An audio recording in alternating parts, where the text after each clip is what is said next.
So this week I had a treat. I had some friends, former parishioners who were in town for Totus Tuus. They were camping out at Pattison Park. And they said, come on out for lunch. I said, sure, great.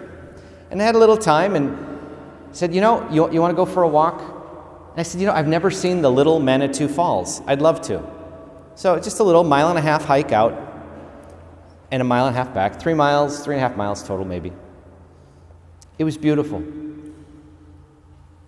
You get out on that park, and I love hiking to begin with, and it's just a little trail, and about halfway down the trail, all of a sudden you're walking right next to the river, and there's just enough water in the stream bed to play over the rocks, and it's that musical sound of the water with the rock as it's flowing by. It's great. I said, wow, this is really beautiful. And she says, oh, come on, Father, keep walking. So I'm walking a little farther, and then we get to this kind of picturesque little area, and I go, oh, that's beautiful. It is. Father, keep walking. And we're walking along, and all of a sudden we make this turn in the river, and you're right on the corner of the river, and you can look down the river, and it's so beautiful. They got a park bench there, and I go, oh. And she goes, keep coming, come on. Finally we get out to the falls, and it was stunning, peaceful, serene, gorgeous. It was beautiful. And we get to live here. We get to live here. And I ain't just talking about the Little Manitou Falls or the Big Manitou Falls or Amnicon Park or the County Forest or the North Shore or the South Shore or all the little lakes that just cover this region of the earth. But you take the whole thing together and we get to live in this majestic beauty. There are a lot of people who work really hard 50 weeks out of the year to come on up and have a little vacation in what we get to live in. That's a gift. That's a blessing, to be immersed in the wonder of creation.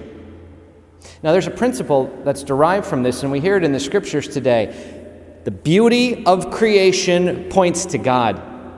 That the wonder and majesty of this environment that we find ourselves reveals something about the Almighty. Let me explain.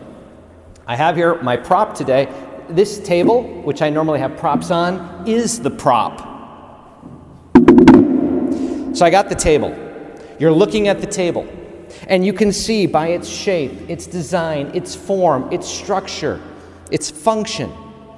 Okay? You can see different qualities in this table. You can see how it's made and manufactured. Now, I suppose you could look at this and say, yep, clearly this is an accident. This is just a bunch of twigs and sticks that fell off a tree and landed in this particular form. It's a mistake. This just sort of happened randomly. Now, you'd look at me like I have two heads, and you'd say, Father, no, somebody made this. I say, but you didn't see him make it. You don't know who made this. You weren't there. How do you know? You say, I can tell. I can tell by the design and the form and the function. This did not happen by accident. This happened intentionally.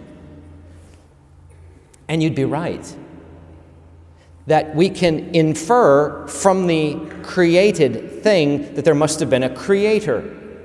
We can infer from the thing that's made that there must have been a maker. I can do the same thing with the candle stands. I have a hunch that this was not a volcano that just erupted a bunch of metal out of the lava into the form of the candlestick, or that this marble from the altar just didn't fall together from some rock. We can infer from the thing, the one who made it. Now, if this is true for tables and candlesticks and altars, what does that say about mountains and oceans? The glorious structure of plants,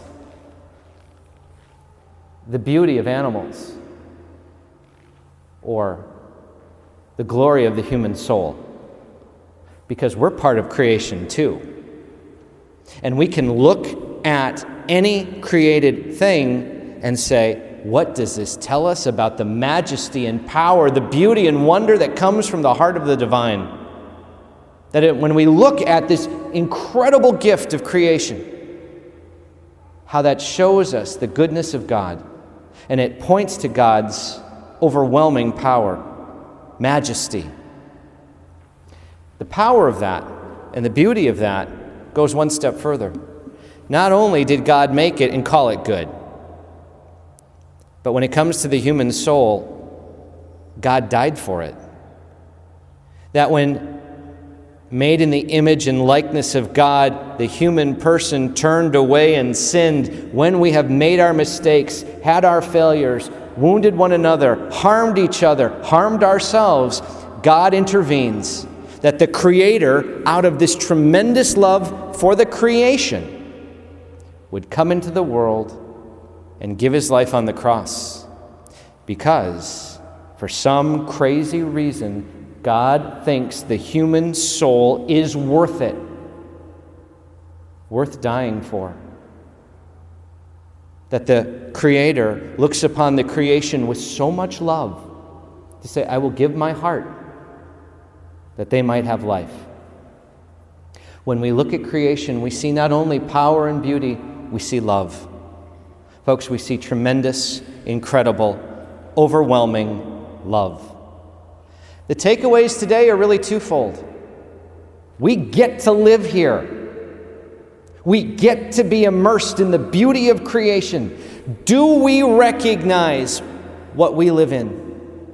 Do we take the time to walk with eyes open to the beauty that is lavished upon us? Do we take the time to acknowledge this grandeur and glory? Or are we walking with our eyes to the ground, completely oblivious to the beauty that is right before us? In the lake, in the nature of the stars and the sky and the sun, the trees, the forests, the beauty that we have. Do we recognize it? And second, do we respond with a grateful heart to what we've been given? Do we live this gift today as good stewards of what's been entrusted to us? Do we live this day recognizing the beauty and power of the people before us? Do we live this day thankful for what we've been given, to use it wisely and well, and to use it in a manner so that we can pass it on to the next generation? Do we take the gift that God has given us with grateful hearts and live it so that it can be shared with those that God has blessed in our life? We get to live in the middle of a clear example of God's goodness. May we live it with power, faith, hope, and love. And may the power of creation that we are allowed to share change us and help us to love one another. God bless you all.